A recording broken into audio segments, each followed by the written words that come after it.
कहानी की स्टार्टिंग में राया की मदर इन लॉ को देखते हैं जो कि राया पर काफ़ी चिल्ला रही होती है और वो उससे कहते हैं कि 2 साल हो गए हैं तुम्हारी मैरिज को, लेकिन अब तक तुम्हारा कोई बेबी नहीं हुआ है।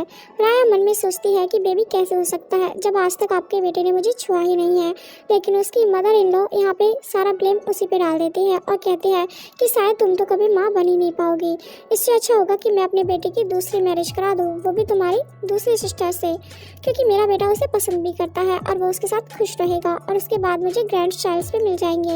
राया ये बात सुनती है तो उसे बहुत बुरा लगता है, इसलिए वो तुरंत पहुंच जाती है अपने हस्बैंड सीओ के पास और उससे कहने लगती है, क्या तुम मुझसे डिवोर्स लेने के बारे में सोच रहे हो, वो भी इसलिए क्योंकि मैं बच्चे पैदा नहीं कर सकती हूँ। यहाँ पे उसे सीओ कहता है कि ऐसी बात नहीं है, मैं कभी ऐसा नहीं सोचता हूँ, बट हाँ मुझे ऐसा जरूर लगता है कि हम दोनों एक साथ खुश नहीं है, इसलिए हमें डिवोर्स लेकर अलग हो जाना चाहिए, इसमें ही हम दोनों की भलाई है। ये बात सुन के राया का दिल टूट जाता है और उसे याद आता है 1 साल पहले का वो हादसा जिसमें उसकी सिस्टर जानबूझ के सीढ़ियों से गिर गई थी, जिस चीज़ का सारा ब्लेम राया पे आ गया था।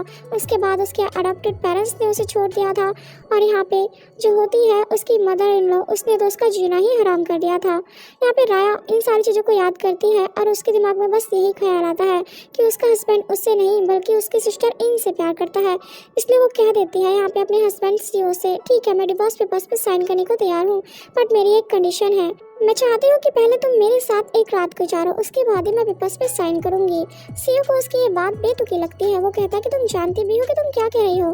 राया उससे कहते हैं कि तुम्हारे पेरेंट्स सोचते हैं कि मैं बच्चे पैदा नहीं कर सकती हूँ, मुझ में कमी है, बट मैं उन्हें साबित करना चाहती हूँ कि कमी मुझ में नहीं है बल्कि तुम में हो सकती है। यहाँ पे उसकी ये बात सुन के सीओ कहता है कि तुम्हारा दिमाग खराब है, मैं कोई ऐसी हरकत नहीं करने वाला हूँ।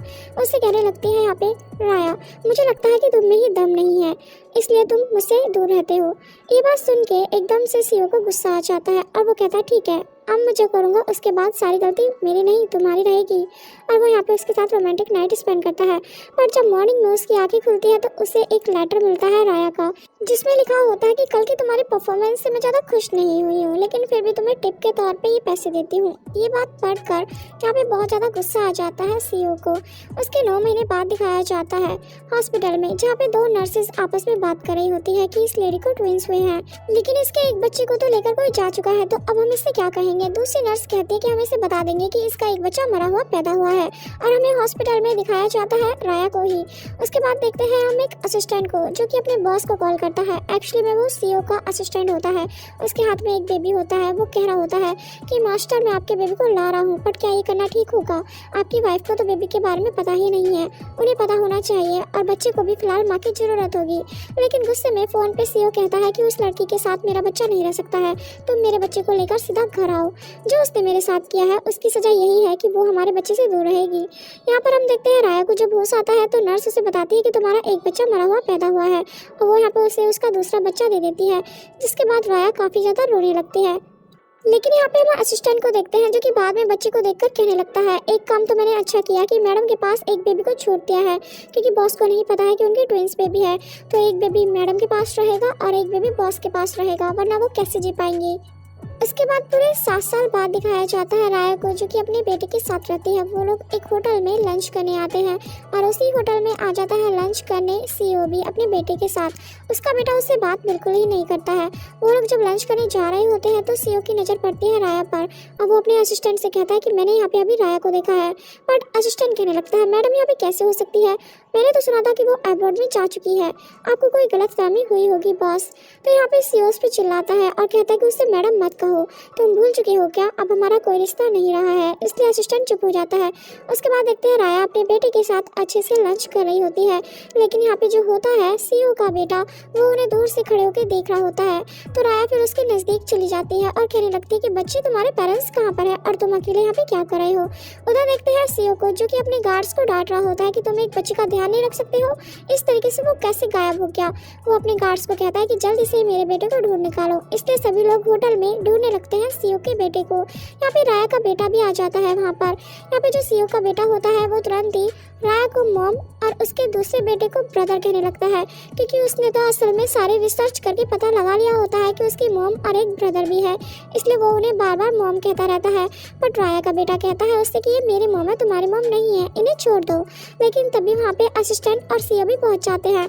सीओ यहाँ पे तुरंत ही अपने बेटे को अपने पास कर लेता है। अब वो राया को काफ़ी ध्यान से देखने लगता है और कहता है, ओह हम लोग कई सालों बाद मिल रहे हैं। मैंने सोचा नहीं था कि तुम अब्रॉड से वापस आ जाओगी।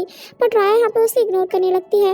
लेकिन यहाँ पे राया उससे कहते कि मुझे तुमसे कोई मतलब नहीं है, और वो अपने बेटे को लेकर जाने लगती है। बट उससे कहने लगता है सीओ क्या फिर से भाग रही हो जैसे पहले भागी थी। तो यहाँ पे राया का बेटा तुरंत ही सीओ को डांटने लगता है और कहता है कि मेरी मम को परेशान ना करे। सीओ यहाँ पे काफी ध्यान से राया के बेटे को देखता है और थोड़ा हंसने लगता है और कहता है कि ये तुम्हारा बेटा है। उसके मन में चल रहा होता है कि पता नहीं किस आदमी के साथ इसने इस बच्चे को जन्म दिया होगा, और वो फिर वहाँ से अपने बेटे को लेकर चला जाता है। उसके बाद कार में देखते हैं बैठे हुए सीओ को, जो कि राया और उसके बेटे को जाते हुए देख रहा होता है। असिस्टेंट कहता है क्या हम मैडम को फॉलो करें, बट यहाँ पे मना कर देता है सीओ। लेकिन तभी सीओ का बेटा मॉम मॉम कहने लगता है। ये उसकी ये बात सुन के सीओ थोड़ा हैरान होता है, क्योंकि कई सालों बाद आज उसके बेटे ने कुछ बोला था। उसके बाद दिखाया जाता है घर पे, जहाँ पे सीओ की मॉम उसके पीछे पड़ी होती है। कहती है कि तुम्हें दूसरी मैरिज कर लेनी चाहिए, इस बच्चे के बारे में सोचना चाहिए। इन काफ़ी अच्छी लड़की है और वो कई सालों से तुम्हारा वेट भी कर रही है, तो तुम्हें उसी से मैरिज करनी चाहिए। इससे तुम्हारे बेटे को भी मॉम मिल जाएगी। लेकिन सीओ के बेटे के मन में चल रहा होता है कि वो आंटी कभी भी मेरी मॉम नहीं बननी चाहिए, मुझे अपनी रियल मॉम ही चाहिए। यहाँ पे सीओ कहने लगता है कि मैं किसी से मैरिज नहीं करने वाला हूँ, प्लीज़ आप मुझे फोर्स ना करें। तो यहाँ पे उसकी मॉम कहने लगती है तुम जानते भी हो कि तुम्हारी पहली वाइफ की वजह से इनका पैर भी खराब हो गया है, वो अच्छे से चल नहीं पाती है। मैंने सुना है कि एक बहुत बड़ा डॉक्टर यहाँ पे आया हुआ है, जो कि आज एक पार्टी में जाने वाला है, उसी के लिए स्पेशली वो पार्टी रखी गई है। तो तुम अपने साथ इनको वहाँ पे लेके जाओ और उसके ट्रीटमेंट के लिए बात करो। सीओ जाने से मना करता है, पर उसकी मॉम उसे फोर्स करती है, इसलिए सीओ यहाँ पे हाँ कह देता है। उसके बाद दिखाया जाता है पार्टी में, जहाँ पे राया आई हुई होती है। वो हिल्स में काफ़ी अनकंफर्टेबल फील करती है, तो जाके चेयर पे बैठ जाती है और उसी पार्टी में पहुंच जाते हैं सीओ के साथ इन भी। जहाँ पे सीओ का ध्यान राया पे जाता है, तो वो राया के पास आ जाता है और कहता है कि सोचा नहीं था कि फिर से मुलाकात होगी। राया कहती है कि मुझे तुमसे कोई मतलब नहीं है, तो प्लीज़ मुझे परेशान मत करो, और वो वहाँ से उठ के जाने लगती है। लेकिन ये चीज़ नोटिस कर लेती है इन, तो वो भी वहीं पे आ जाती है और उसे सिस्टर कहने लगती है और कहती है कि आप अब्रॉड से कब वापस आई, आपको आकर हमसे और मॉम डैड से मिलना चाहिए था। बट राया उससे कह देती है कि मेरी कोई फैमिली है ही नहीं, मैं तो एक अडॉप्टेड गर्ल थी जिसे तुम और तुम्हारे पेरेंट्स कब के घर से बाहर निकाल चुके हैं, तो अब तुम मेरी सिस्टर बनने का दिखावा क्यों कर रही हो।